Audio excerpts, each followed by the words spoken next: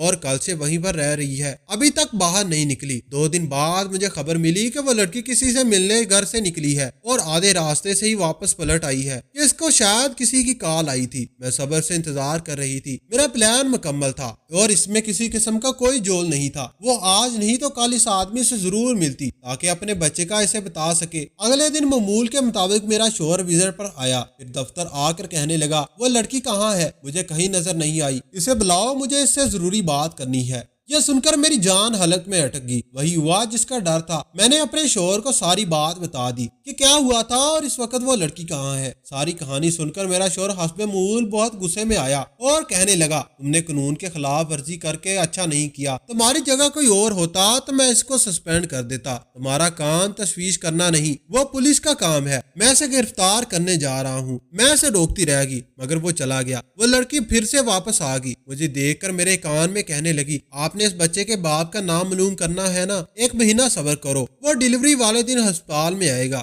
میرے پاس صبر کرنے کے علاوہ اور کوئی چارہ نہیں تھا۔ کیا ہو جاتا اگر میرا شوہر مجھے میرے پلان پر عمل کرنے دیتا؟ خیر اس لڑکی کی ڈیلیوری کا دن آ گیا۔ میں نے اسے پولیس کے ساتھ ہسپتال بھیج دیا اور کچھ ضروری رپورٹ بنانے لگی، ورنہ میں اس کے ساتھ ہی ہسپتال جاتی۔ کام کرتے کرتے دوپہر ہوگی، ابھی میرا کام ختم ہونے ہی والا تھا کہ لیڈی کانسٹیبل دوڑتی ہوئی آئی اور کہنے لگی میڈم غضب ہو گیا، اس لڑکی کے ہاں 4 بچوں نے جنم لیا ہے اور اس کے بچے کا باپ بلا کون ہے؟ یہ اپنی جیل کا چوکیدار۔ میں بکھلا کر اٹھ کھڑی ہوئی اور پوچھا تمہیں یہ سب کیسے معلوم ہوا؟ کہنے لگی میڈم مجھے کیا سارے ملک کو خبر ہو چکی ہے، نہ جانے کیسے میڈیا کو پتہ چل گیا اور انہوں نے خبر نشر کر دی۔ چوکیدار کو بھی پولیس پکڑ کر لے گئی ہے اور جیل انتظامیہ پر شدید سوالات اٹھ رہے ہیں۔ مجھے تو ڈر ہے کہ کہیں ہمیں بھی نوکری سے فارغ نہ کر دیا جائے۔ میں یہ ماننے کو تیار نہیں تھی اس کے ہاں 4 بچوں کی پیدائش ہو سکتی ہے اور نہ ہی یہ کہ جیل کا چوکیدار اس کام میں ملبوس ہو سکتا ہے۔ ٹی وی پر ہر جگہ اس لڑکی کا بیان ریکارڈ ہونے لگا کہ اس کے ساتھ جیل میں ہی زیادتی ہوئی ہے اور جیل انتظامیہ کو خبر تھی۔ میں تو اندر تک ہل کر رہ گئی تھی۔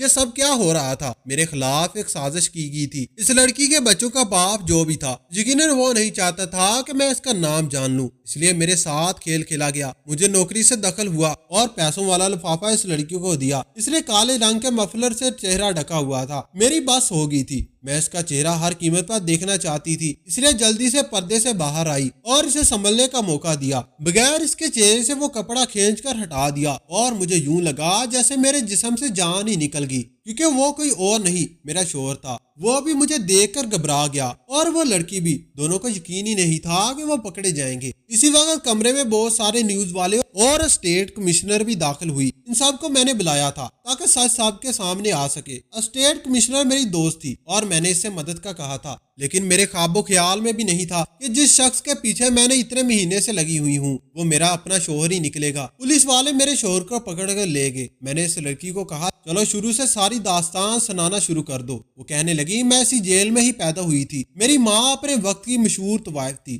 اور کئی بڑے لوگوں سے اس کے بہت قریبی تعلقات تھے۔ وہ ان کا مال ایک مالک سے دوسرے مالک تک پہنچاتی تھی، لیکن پھر میری ماں کو ایک مشہور شخصیت سے سچ مچ پیار ہو گیا تھا، لیکن وہ بس میری ماں کو استعمال کر رہا تھا۔ میری ماں جب حاملہ ہوئی تو اس نے میرے باپ کو بتایا، مگر اس نے میری ماں کو جھٹلا دیا اور الزام لگا کر جیل میں بند کروا دیا۔ میری پیدائش جیل میں ہی ہوئی تھی۔ میں 5 سال تک اپنی ماں کے ساتھ ہی رہی تھی۔ پھر 5 سال کے بعد میری ماں کو رہائی ملی تو پھر اس نے وہی کام کرنا شروع کر دیا۔ میں جب جوان ہوئی تو اس نے مجھے اپنے ساتھ کام پر لگا لیا۔ ایک بڑے وزیر کے خلاف ایک نوجوان صحافی ثبوت ڈھونڈ رہا تھا۔ میری ماں نے کہا کہ تم اس لڑکے کو اپنے پیار کے جال میں پھنسا کر اس سے تمام ثبوت نکلوا لو، اس کام کے ہمیں بہت سارے پیسے ملیں گے۔ میرے لیے یہ پہلا موقع تھا اسی طرح کسی لڑکے کے ساتھ باہر جانا اور گھومنا پھرنا، لیکن نہ جانے اسے کیسے شک ہو گیا۔ اس نے مجھے ملنے کے لیے بلایا اور میں گھبرا گئی اور اسے دھکا دے دیا۔ وہ کوئی عام آدمی ہوتا تو مجھے کبھی سزا نہ ہونے دیتا، مگر صحافیوں نے بہت احتجاج کیا تھا، اس لیے میری عمر کم لکھوا کر میری سزا بھی کم کروا دی گئی۔ پھر مجھ سے کہنے لگی،